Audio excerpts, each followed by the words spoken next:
It all started in a small cafe in Lagos on a rainy afternoon, the kind of place where life's most unexpected moments happen. Amina, a kind-hearted school teacher, was grading papers when she heard the sharp voice of an angry man. A little girl had dropped her puff-puff, and the customer was scolding her like she'd committed a crime. Now, Amina wasn't one to stand by when someone was being treated unfairly. She stood up, ready to defend the child, but before she could say a word, a stranger stepped in. Tall, confident, with a calm that disarmed the situation instantly.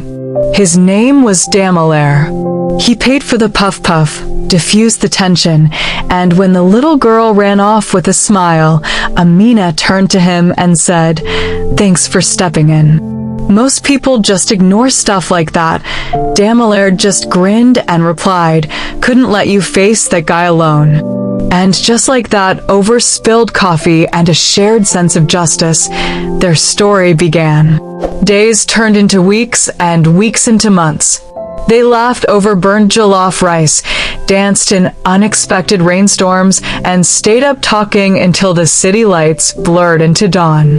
Damilare had never met anyone who made him feel so alive. And Amina?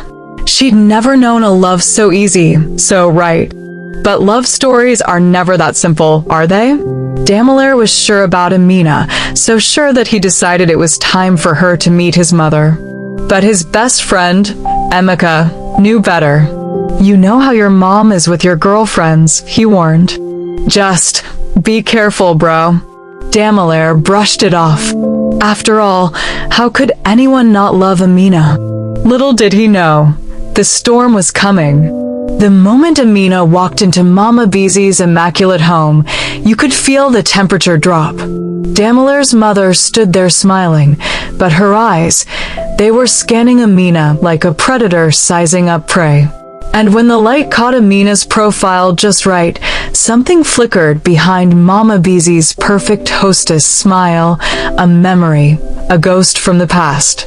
You see, Amina bore an uncanny resemblance to Funk, the woman Mama Bisi's late husband had once nearly left her for. The same delicate cheekbones, the same way of tucking hair behind her ear.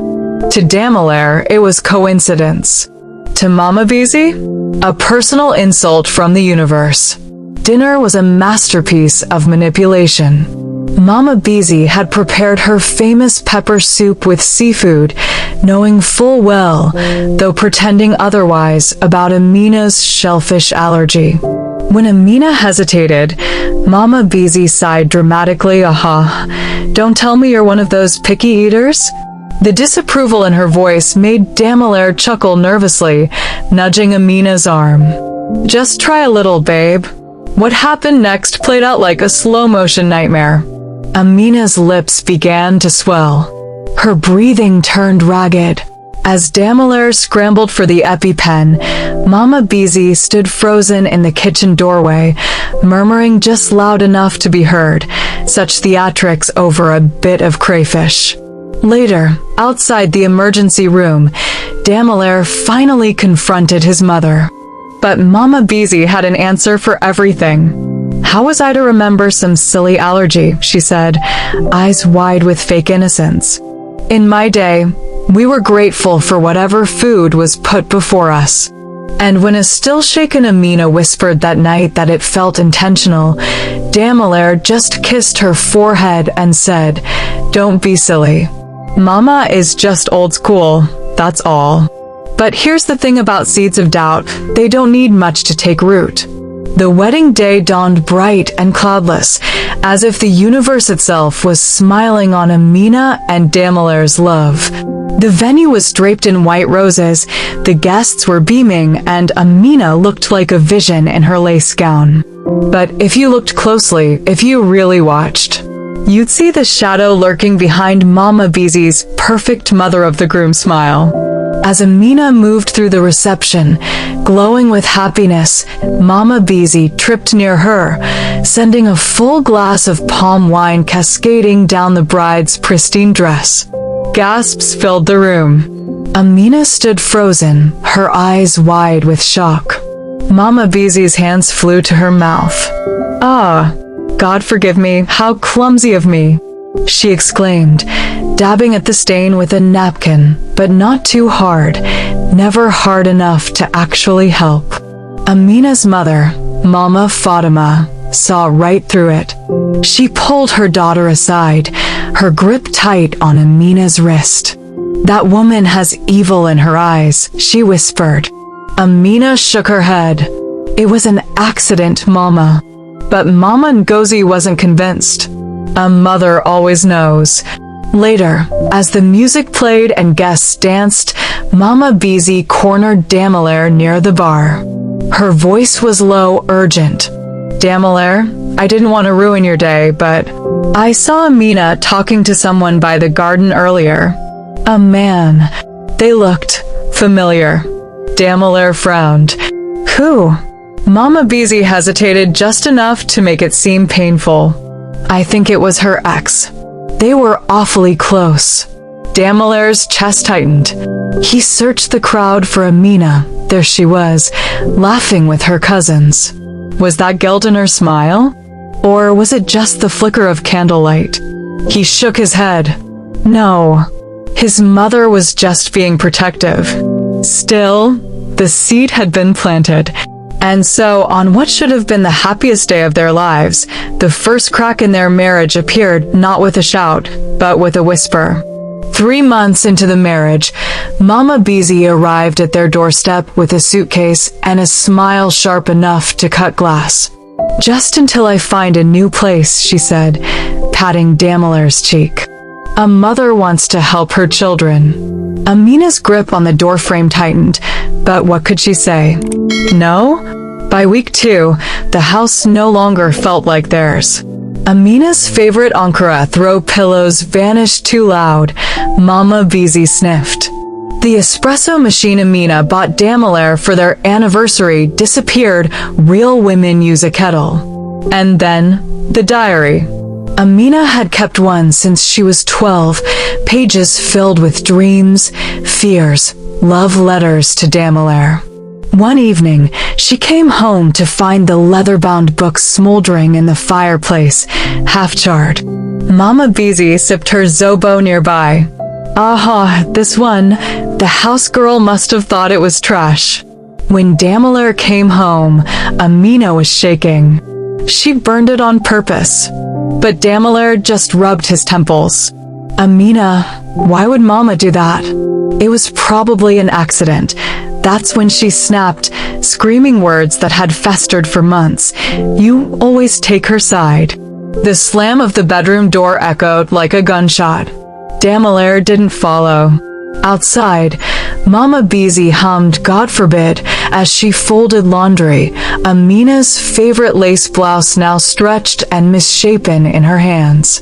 Mama Bisi's masterpiece of manipulation began with 50,000 Nigerian nairas slipped to a handsome stranger at Damilare's favorite Suya spot. "Just flirt with the woman in the blue wrapper," she whispered, her phone camera at the ready. When Amina excused herself to the restroom, the trap was set. The man accidentally bumped into Amina, his hand lingering too long on her waist as he apologized. When she recoiled, he laughed loud enough for nearby tables to turn and whispered something that made Amina's face flush with discomfort. Click, click. Mama Bisi captured every angle. That night, Damilare came home to find printed photos scattered across the kitchen counter. Amina frozen mid-laugh, nervous, not flirty. The stranger's hand on her back, invasive, not intimate. "I didn't want to believe it," Mama Bisi sniffled, dabbing fake tears. But a mother's duty is to tell the truth. When Amina walked in, Damilare didn't even let her remove her gelly. "Who is he?" he roared, slamming the photos down. Amina's confused "what?" only fueled his rage. "Don't lie to me." The ceramic bowl of Agusi soup Amina made that morning shattered against the wall. Her voice broke as she pieced together the horror. That man harassed me. Your mother was there. Ask her. But Damilare was already shaking his head. Mama would never, of course not. Amina screamed, raw and guttural. She's perfect. I'm just the whore you married. The silence that followed was louder than any scream. Damilare's next words came out hollow. Get out. Amina's father hadn't slept in 3 days. Not since watching his daughter's hands shake as she packed her wedding photos into Gonna Must Go bags. While others wept, Baba Namdi hired a private investigator, the kind who didn't ask why, just how much. The truth came in a brown envelope, time-stamped CCTV footage from the Suya spot. Bank records showing Mama Bisi's 500,000 Nigerian nairas withdrawal that morning. And most damning of all, a signed confession from the stranger, now identified as struggling actor Chinedu. She paid me to ruin a marriage. The family meeting was supposed to be civilized.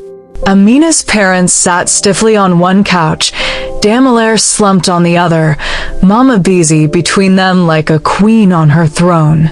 When Baba Namdi slid the evidence across the center table, Mama Bisi's adder perfume-scented fingers didn't even tremble. Photoshop, Mama Bisi scoffed. Obviously. But when Baba Namdi played the audio recording, Chinedu's voice crackling through the phone, saying, "The old madam set it all up," something in Mama Bisi snapped.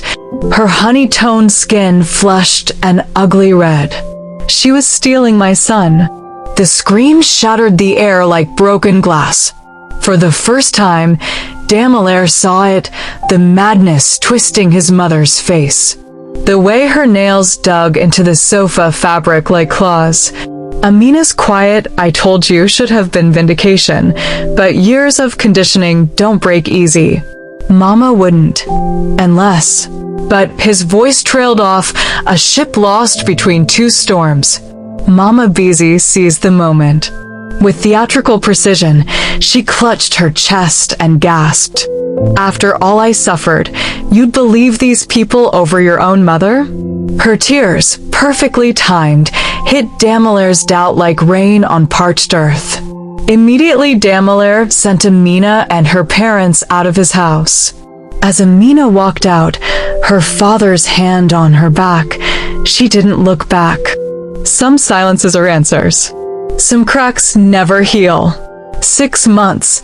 That's how long it took for the cracks in Damilare's carefully reconstructed life to split wide open. 6 months of Mama Bisi's suffocating "I told you so" smiles. 6 months of sleeping in a bed that still smelled like Amina's shea butter lotion. Then, on an ordinary Tuesday, the axe fell. Emeka, ever the reluctant messenger, met him at their old beer parlor. "You should know. Amina's engaged." The words landed like a sucker punch. To some oil and gas guy. Treats her like a queen, apparently. Damilare's golder turned to acid in his mouth. "She's happy, bro, really happy." That night, Damilare tore apart his mother's prayer room like a man possessed. And there, tucked between pages of her holy Bible, he found it, Chinedu's signed receipt for acting services rendered. The date matched the Suya spot ambush. Beneath it, worse still, a list in Mama Bisi's looping script. Amina's flaws with items checked off. Bad cook, proven. Disrespectful, proven. Unfaithful, proven. When confronted, Mama Bisi didn't deny it. She simply set down her chin-chin and said the quiet part aloud, "You were always going to choose me. I just helped you see her for what she was." The calm in her voice was more terrifying than any scream. In that moment, Damilare finally understood. This wasn't love. This was possession. The next morning, a courier delivered a wedding invitation to Damilare's office. Cream cardstock, gold lettering. Amina's new name in elegant script beside a stranger's.